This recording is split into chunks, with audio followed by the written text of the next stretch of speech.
And game one of the Philadelphia 76ers versus Knicks first round series goes to the New York Knicks. It was a hard fought game in which the Sixers came up just short, and a frustrating one because it was within reach down to the end. But the story of the game is still Joel Embiid and the all too frequent conversation regarding his health. In the second quarter, and we knew the situation going in with Joel Embiid having this knee injury, one that kept him out for 2 months of this period, had him miss out on 43 games in this season, and that he would not be the 100% version of himself, the MVP version of himself on the floor entering the playoffs. But things look like they got worse in the second quarter, where we truly saw a representation of the highs and lows of Joel Embiid.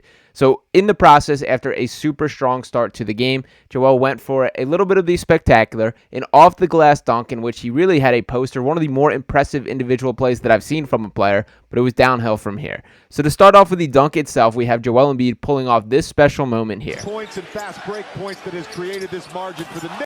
And this does go to speak for the duality of Joel Embiid. For the highest of the highs, him rising up, him a really impressive finish. Again, one of the more impressive individual plays that I've ever seen en route to one of the stronger starts. But then you see the downsides. That this guy is an all-time great talent whose health just lets him down far too often. And that was found out immediately after. The Knicks. Oh, Joel Embiid.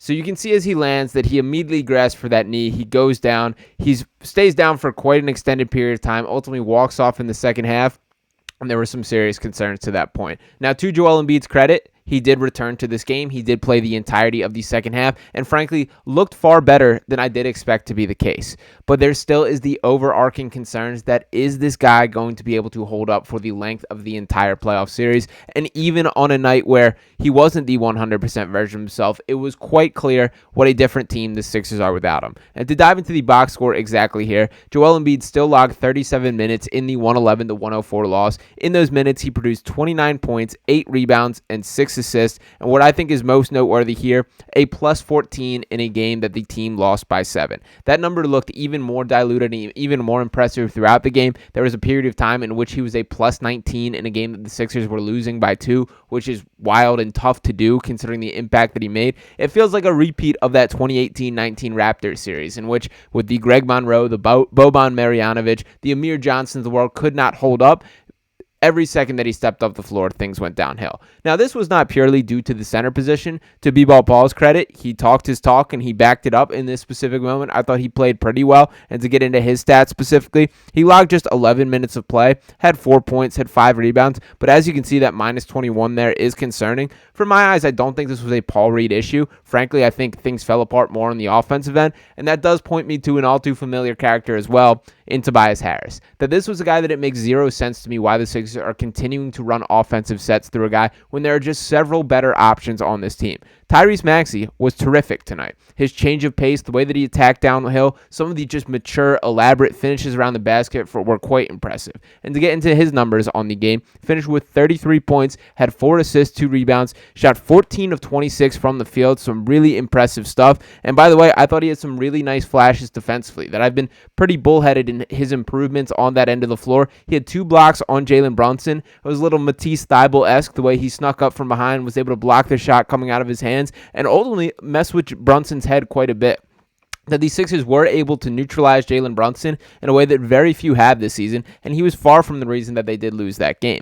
And they also got another player to step up on this series. For starters, Kelly Oubre should have been more involved in the offensive end, but I will excuse that because he had quite the defensive load. He was one of the guys primarily leading the charge in slowing down Jalen Brunson, but Kyle Lowry turned back the clock specifically tonight. And to dive into his numbers, logged a career or season high with the Sixers, 39 minutes in this game. In those minutes, he produced 18 points, 4 rebounds, 2 assists, 1 block, 1 steal, shot 5 for 9 from the field overall, and 4 of 7 from 3. And these were some necessary buckets that he did come up with. I'm talking about 3-pointers that kept the pulse of this team alive, and particularly he stepped up during the period of time in which Joel Embiid, it was uncertain what level he could play at. Particularly at the start of the third quarter, I thought Lowry was pretty essential to turning the tides of the game. He had 1 steal, take it down, and finished a bucket down the other end. Just the momentum swinging plays that he's capable of, and he just continues to prove why he is one of those guys who you absolutely hate to play against, but you absolutely love when he is on your team.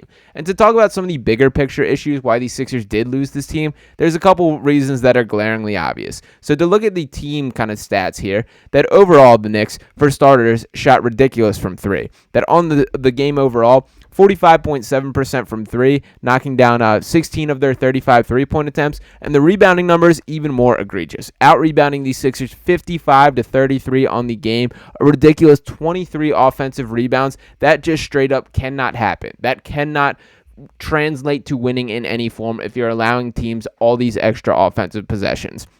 Now, some of this does tie back to the Joel Embiid injuries, that in the second half specifically, it looked like he was a little reluctant to jump up and grab a board. And the Sixers team throughout the season, they've been a fairly good rebounding team when Joel Embiid is on the floor, but their numbers just took a complete nosedive the second that he was out for that extended period of time. During that 2-month period in which he was away with the meniscus injury, the Sixers were in the bottom 5 in the NBA as far as rebounding goes. That's something that is not going to work against a Knicks team which crashes the glass at a really good rate. Guys like Josh Hart are constantly leaking into the perimeter, going up for those hard-nosed muscle rebounds. Josh Hart had a cool quote a couple years ago, or 2 years ago at this point, where he talked about, like, I may not be the pound-for-pound statistical best rebounder, but the ones I do get, they're the back-breaking rebounds. And we felt that on full display tonight. They're the ones that you just absolutely needed within the flow of the game.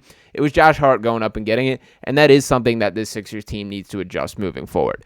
Now, this is just one game in the series. That we know this is a best of 7. We know these are two heavyweights in the Eastern Conference, and I've been pretty open that I'm frustrated that this is a first-round matchup. Frankly, I think you take the Boston Celtics out of the equation entirely, and these are the two best teams remaining in the East. It is disappointing that one of these teams has to head home, but there's a lot more to play in this series. And I think the outlook from here is fully dependent on Joel Embiid. Now, the news that we did get following the game, he did not speak to the media.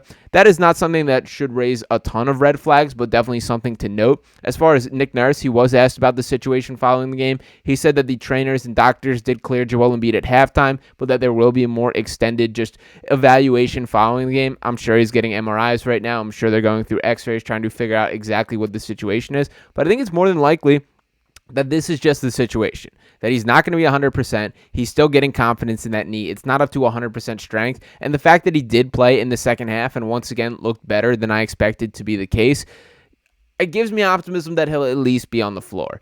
And even Joel Embiid, not the 100% version of himself, he shined in that second half. That some of the playmaking that he had, some of the passes that he made were truly among the best highlights of his entire career. He had a full court pass to Kelly Oubre that led to just a breakaway dunk.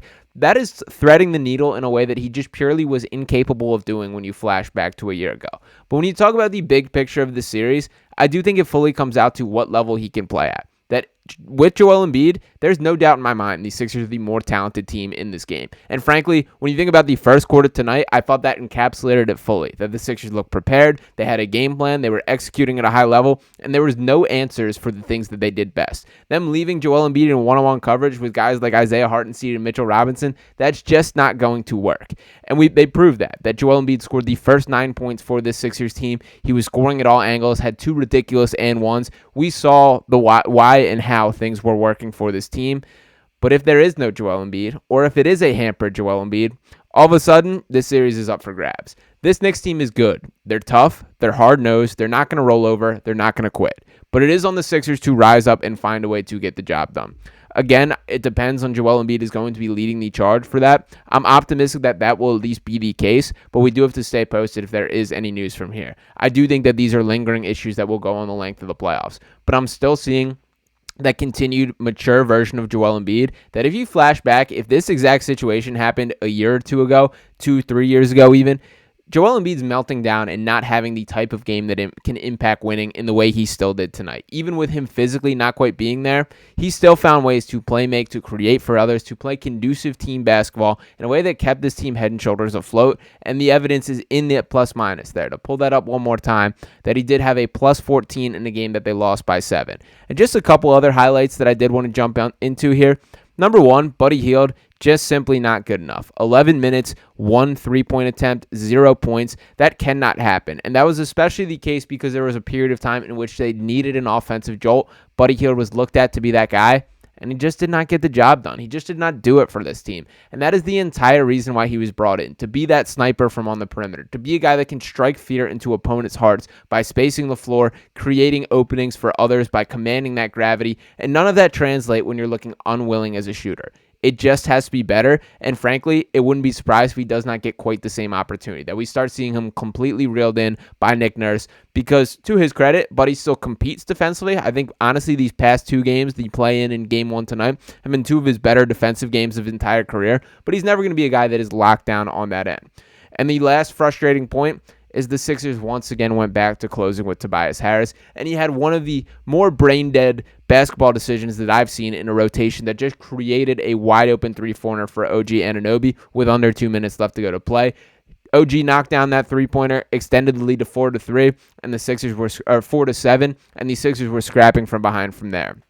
Yes, that is on Tobias Harris for not having the basic basketball sense for knowing where to be on the floor, but it's also on Nick Nurse for knowing that he's going to do that, for putting him in that position when you know exactly who that guy is at this point in time. I'm not mad at Tobias Harris for being Tobias Harris. I am mad at Nick Nurse for expecting Tobias Harris to be something differently. We saw such success with them closing with both Nico Batum and Kelly Oubre in the play-in tournament. I don't understand why that blueprint was not stuck with. So for now, the Sixers have to pick themselves off the map. They have to pray that Joel Embiid is capable of putting forth a long period of play, and they have to get ready for Monday's game. That the bottom line is this is still a war. The Knicks won the battle tonight, but the war is not over. If Joel Embiid is healthy, I still give them a puncher's chance, and I still believe that they have a real deal opportunity to win this series and potentially go deeper in the playoffs than they have in the Joel Embiid era. But that starts with getting 4 wins in this opening round series, and it does hurt that this was one on the tip of their fingertips, one that they had the opportunity to claim and just came up short tonight. So let me know what you guys think in the comments. Air out your frustrations in the same way that I have. Who do you blame the most? Is it Joel Embiid's health? Is it Tobias Harris? Is it Nick Nurse for the way that he managed the game? Let me know what you guys think. Make sure you're smashing that subscribe button to keep the Sixers Digest family growing. Drop a like video to let me know you're listening, and we talking next time. Peace.